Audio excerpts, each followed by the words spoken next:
Welcome to Workers' Comp Know Your Rights. Hi everyone, I'm Tracy Murda. Today I'm joined with experienced attorney Kathleen Detoli, whose practice focuses on workers' compensation and Social Security law. Today we're going to dive into the ins and outs of workers' compensation law in New Jersey. Kathy, thanks for joining me. Hey Tracy, great to be here. So I want to get started today talking about what drew you to focus on workers' compensation law as one of your core practice areas. Tracy, workers' compensation law is so important. Protecting the workers of our community when they get hurt at work is essential. Why is it essential? Because if you are injured at work and you cannot continue to work and you don't feel well and you need medical care, the workers' compensation system is designed by statute to help injured workers get back on their feet, get the medical treatment that they need, get the wage replacement that they're entitled to. And yes, at the end of the case, they're entitled to a settlement in many, many cases. And what does that settlement do? It helps them to recoup some of the losses that they've had regarding loss of function. So that is what the workers' compensation system is designed to help injured workers with. Well, I guess we should probably start by talking about what exactly is workers' compensation law in New Jersey to begin with. Well, our statute was set up over 100 years ago in New Jersey. I mean, every state in the union has some type of workers' compensation system. In New Jersey, though, if a worker is injured at the job, they don't have to prove negligence, okay? They just simply have to prove that the accident happened on the job. You don't need witnesses, essentially, but you need to be able to report it in a timely way, report it to the insurance company or your employer, human resources, personnel department, and make sure that you get into authorized medical care as soon as possible. Kathy, what are the most common types of injuries that you do see? Here in Ocean County, I mean, we're seeing a lot of back injuries. People do a lot of lifting. And by the way, you don't have to be in a position where, you're in construction or warehouse work in order to have a lifting injury. You'd be surprised at the type of injury that it comes as a result of a work accident. It could be a twisting event where you hurt your knee, you have a meniscal tear. It could be a broken bone. It could be a motor vehicle accident while you were on the job. A lot of shoulder injuries happen as a result of a work accident, oftentimes as a result of lifting an object, or even a slip and fall sometimes can cause a pretty major accident. And we want to make sure that those workers are receiving their full medical, wage replacement, and a settlement at the end of the case when they're injured at work. Kathy, I know that this is an area of the law that you are incredibly passionate about. So what do you want your listeners to know about their legal rights when it comes to these matters? Well, first of all, I want them to know that these rights are available to them. I mean, virtually every employee in the state is protected by workers' compensation laws, okay? So right off the bat, that's a huge pool. And I wouldn't want anyone to miss out on making sure that their medical treatment, their wage replacement, and other benefits are received when they have a work injury. Like, let's talk about medical treatment.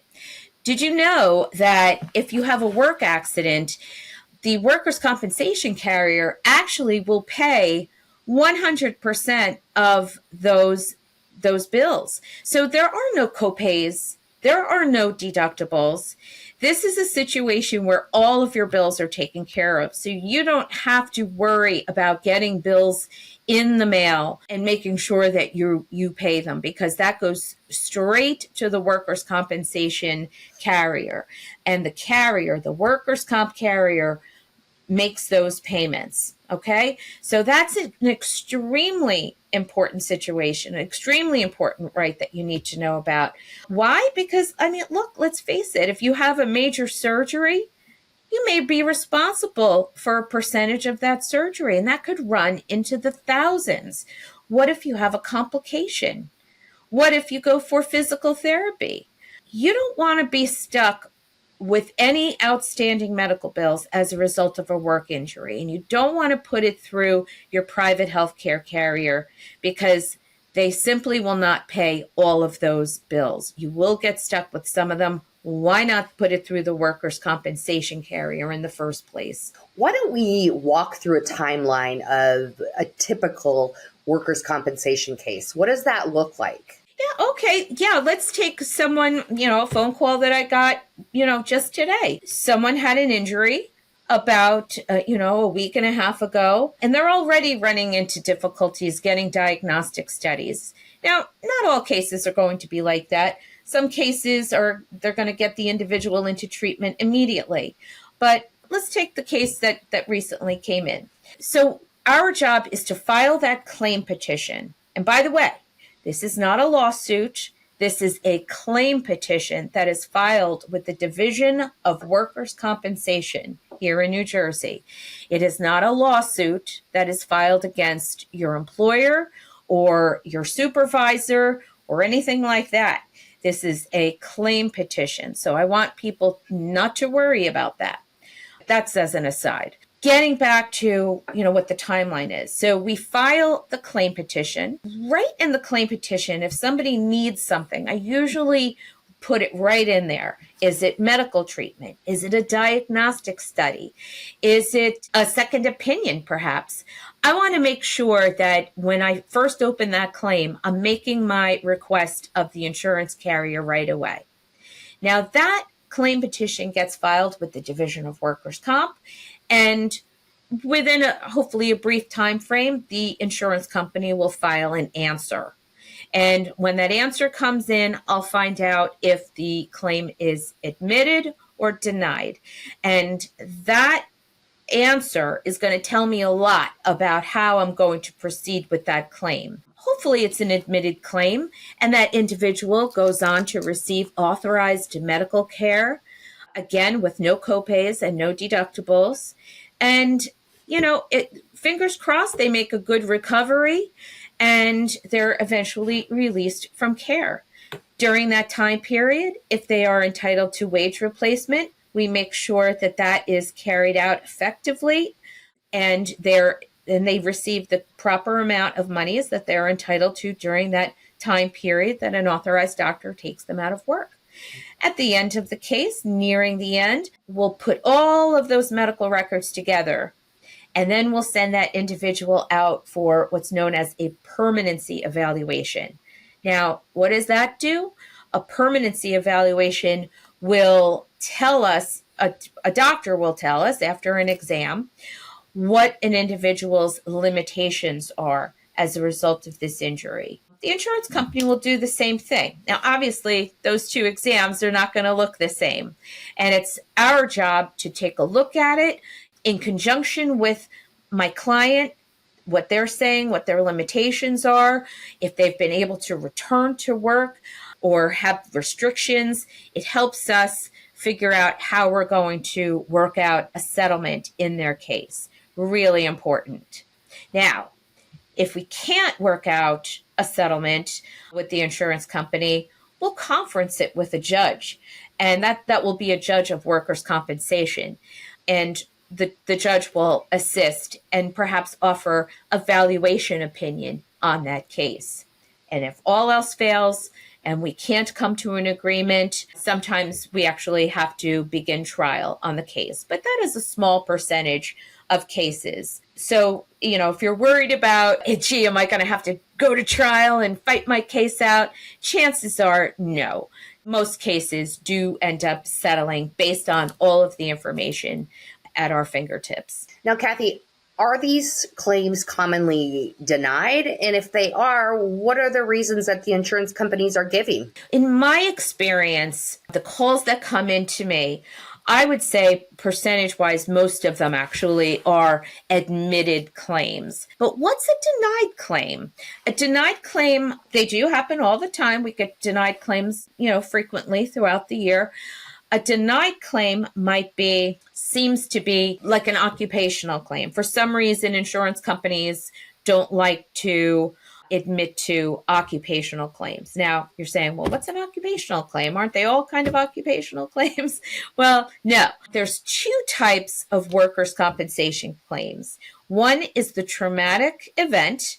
A traumatic accident is when you can identify the time, the place, exactly what was injured. It's something that you can go back and report to somebody, such as a slip and fall or a motor vehicle accident or a lifting event where you kind of, knew right away something was wrong. That's a traumatic event. The occupational event, the occupational claim is a little different, and it comes as a result of years of repetitive lifting, repetitive bending, repetitive stooping, repetitive reaching. We see occupational claims based on repetitive movement in a lot of back claims, shoulder claims, wrist claims, some knee cases, and the like. So your question again was, why would an insurance company deny a claim? The occupational tends to be one of them.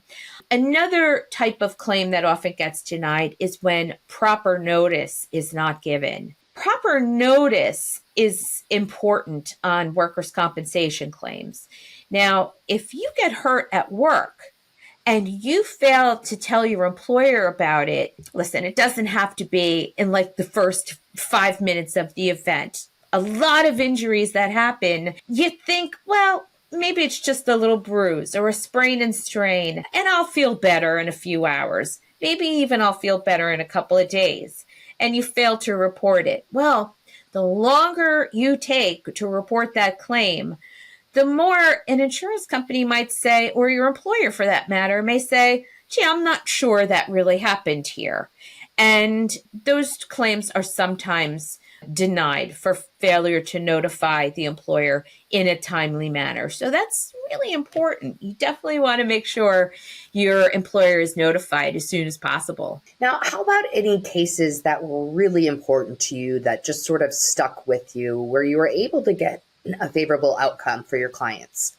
One thing that is available to injured workers, and this is usually for the individual who has had pre-existing problems, perhaps pre-existing injuries at work or elsewhere, and then they have a career-ending injury. A career-ending injury might be an individual who is not quite retirement age, or they could be actually, but somebody maybe in their 40s or 50s who's been working. They have a history of perhaps back problems, shoulder problems, neck problems, something else. And, despite all efforts and best intentions, because of their multiple injuries or the severity of an injury, they cannot return to the workforce. And it gratifies me greatly to be able to help that individual maintain their lifestyle by filing certain types of claims for total disability. Now, when I'm able to achieve those benefits, that individual, in all likelihood, will have those benefits for the rest of their life. I am also an attorney who does Social Security disability. So I can easily move that workers' compensation case that may be a total disability case using those same medical records, using the same theory very often of the case, and move it into also a Social Security disability claim that is successful. So it's those types of clients and those types of cases that I guess you could say I'm most proud of. That's fantastic. Now, I know the answer to this next question, just having spent a little time with you outside of this podcast recording. But why don't you tell the listeners, how does your specific experience in handling workers' compensation claims benefit your clients? Tracy, you can read my reviews. For the most part, I would say that our clients here are treated with kindness, compassion. I treat my clients like I would like to be treated, like I would like my family members to be treated. My clients will talk to me. They'll talk to my staff members. They receive prompt answers. They can come in anytime. They can have scheduled appointments, not scheduled appointments. My big thing with my clients is communication, kindness, compassion, empathy for what they're going through. The last thing I want any of my clients to worry about is getting an answer from me or a staff member or somebody here in my office. I want to ensure that they are getting a positive experience when they are working with us here at my firm. And I would say, if you read my reviews, I think you will find that is a theme that runs through it. And, I've been doing this a long time.